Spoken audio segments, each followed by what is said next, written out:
التنوع الثقافي في العراق ألهم الفنان التشكيلي أحمد الكرخي الذي وظف كل ذكرياته وعناصر بيئته لتجسيد ثيمة سفر على سطوح لوحاته، داعيا كل من تأملها إلى رحلة عبر الزمن بين أرجاء العراق، لشماله الذي يعانق أهله ألوان الطبيعة بيومياتهم واحتفالاتهم، ولجنوبه وحياة الأهوار ومضايف القصب وأشجار النخيل المترامية على ضفافها.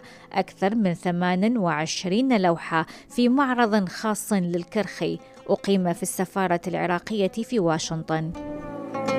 ديما بأنه كل شيء جميل عن العراق نريد نشوفه للناس اللي ما شايفينه، الناس اللي ما تعرف شيء عن العراق، يعني من خلال الفلكلور، من خلال الدبكة الكردية، من خلال الأهوار، من خلال كل الفنون ما بيها، يعني بما فيها الفن الحديث والفن التعبيري.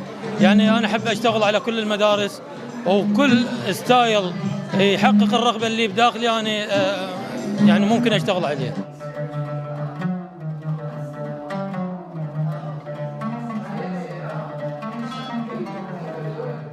سفارة مو فقط بالأعمال السياسية والأعمال القنصلية واللقاءات الدبلوماسية، احنا أيضا منبر للثقافة. تعرفين العراق بلد تاريخه كلش عظيم، والحلو بالموضوع أنه هنا في واشنطن عايشين كثير من الفنانين، واليوم احنا استضافينا الأخ الفنان أحمد الكرخي.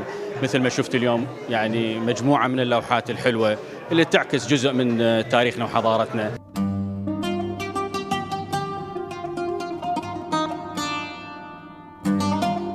الفن التعبيري أسلوب انتهجه الكرخي لتوثيق أحداث وذكريات ووجوه عبرت عن همومها وأحلامها في آن واحد، فيما اتخذ الكرخي من الحرف العربي وجماليته حالة فنية خاصة، موظفا ألوان الأرض لنسج فكرة الحياة والوجود في معظم لوحاته. أحمد هو كإنسان متميز جدا وكفنان موهوب، يعني أحمد موهوب ومجتهد، يعني يسعى ما يوقف ويا كل التعب ويا كل الشيء اللي يشوفه، بس هو مستمر. الجميع استمتعوا في المعرض وأنا كذلك، لأنه يعكس تراث العراق، ونتطلع إلى إقامة معرض خاص للكرخي في مؤسستنا. شنو اللي جذب نظرك أكثر شيء؟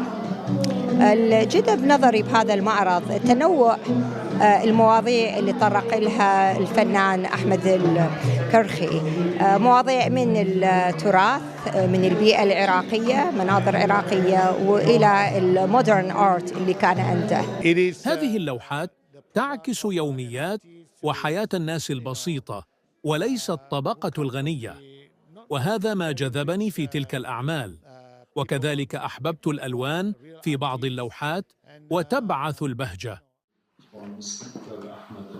على مدى سنوات اغترابه ركز الكرخي في معظم لوحاته على تنوع طبيعة وثقافة العراق، مقيما معارض خاصة ومشتركة مع عدة فنانين عرب وأمريكيين. لبرنامج صباح الخير يا عراق، إناس فاضل، واشنطن.